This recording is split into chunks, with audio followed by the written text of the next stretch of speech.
Hello friends, সবাই কেমন আছো? আশা করি সবাই খুব ভালো আছো। আমিও খুব ভালো আছি। প্রত্যেক দিনের মতন আজকেও আমি একটা নতুন ব্লগ নিয়ে চলে আসলাম। তোমরা দেখো, তোমাদের অবশ্যই ভালো লাগবে। যারা ফেসবুক থেকে দেখবে তারা একটা লাইক কমেন্টস করে দিও, আর যারা ইউটিউব থেকে দেখবে তারা একটা সাবস্ক্রাইব করে দেবে, আর বেল আইকনটা ক্লিক করে দেবে। দেখো, আমি সারাদিনে আজকে সকাল থেকে সন্ধে পর্যন্ত কি করছি সবটাই তোমাদের সাথে আমি শেয়ার করে নিচ্ছি। প্রথমে আমি দেখো, সকালবেলা ঘুম থেকে উঠেই বিছানাটা আমি পরিষ্কার করি। প্রত্যেক দিন বিছানাটাকে ঝেড়ে পরিষ্কার করে নিই। তারপরে রান্নাঘরে চলে আসি, টেবিল মুছে নিই, রান্নাঘর মুছে পরিষ্কার করে, গ্যাস পরিষ্কার করে, বাসন টাসন মেজে একদম রেডি করে নিয়েছি। এবারে একটু চা বসিয়ে দেবো। আমি চা খাই না, কিন্তু আমার হাজব্যান্ড খাবে আর ছেলে খাবে, দুজনে একটু খাবে চা। ওই জন্য ওদের জন্য একটু চা বসিয়ে দিলাম। একটু আদা দিয়েই চা করব। এদিকে একটা ডিম সিদ্ধ দিয়েছি। ছেলে বলল আমি খাবো না, আমিও বললাম আমি খাবো না, তাও আমার হাজব্যান্ডের জন্য একটা ডিম দিয়েছি সিদ্ধ করতে। এদিকে চা বসিয়ে দিয়েছি, আদা কুড়ে দিয়েছি। এদিকে আমি সবজিগুলোকে ধুয়ে নিচ্ছি। বাজার থেকে যেসব সবজিগুলো নিয়ে এসছে সেইগুলোকে আমি ভালো করে একটু ধুয়ে নিচ্ছি।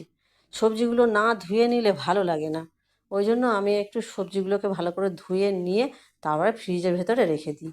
এদিকে চাও রেডি হয়ে গিয়েছে, ডিমেও সিদ্ধ হয়ে গিয়েছে। হ্যাঁ, দেখো কি সুন্দর করে সবজিগুলোকে ফ্রেশ করে ধুয়ে নিয়েছি। এবারে এগুলোকে প্লাস্টিকে মুড়ে আমি ফ্রিজের ভেতরে রেখে দেবো। এইভাবেই আমি রেখে দিই, তোমরাও সবাই এইভাবেই রেখে দেবে।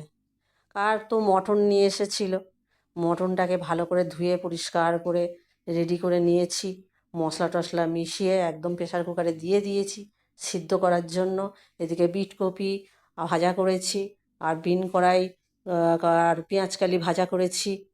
মটনের জন্য আমি আলুটাকেও ভেজে নিচ্ছি। এদিকে পেঁয়াজ আদা রসুন সব রেডি করে নিয়েছি।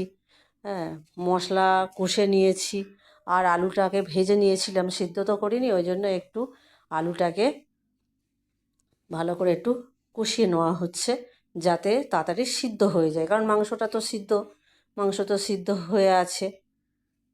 এই দেখো কি সুন্দর লাগছে গ্রেভিটা। তারপর মাংসটা প্রেসার কুকার থেকে বার করে আর একটু ভালো করে কষে নিলাম। একটু কষিয়ে না নিলে মাংসটা ঠিক জমে না। কি সুন্দর করে কষিয়ে নিলাম, দেখো খুব সুন্দর করে কষিয়ে নিয়েছি। আমার সব রেডি হয়ে গেছে, ওদেরকে খেতেও দিয়ে দিয়েছি। দেখো আমার ছেলে হাজব্যান্ড খেতে বসেছে। ওরা বেশি কিছু রান্না করিনি, পেঁয়াজকালি আর বিন কড়াই ভাজা করেছি, এবার বিট কপি একটু পোস্ত দিয়ে ভাজা করেছি।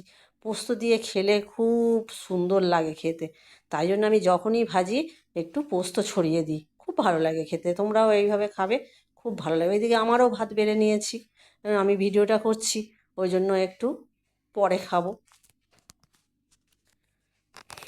দেখো, রাত্রে আমাদের সন্ধেবেলা থেকেই আমি রাতের ডিনারের জন্য রেডি হচ্ছি।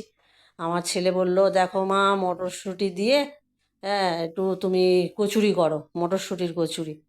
তো আমি মটরশুঁটি ছাড়িয়ে নিয়ে একদম মটরশুঁটির কচুরির জন্য রেডি করে নিয়েছি। এদিকে আমার হাজব্যান্ড ও করে দিয়েছে, ময়দাটা মেখে দিয়েছে। আমি এদিকে লুচিটা ভাজছি, মানে কড়াইশুঁটির কচুরি আর কি ভাজছি, রেডিও হয়ে গিয়েছে। দেখো কি সুন্দর করে ফুলছে, দেখো খুব সুন্দর লাগছে। তোমাদের কেমন লাগে তোমরা জানাবে অবশ্যই। Tata, bye bye.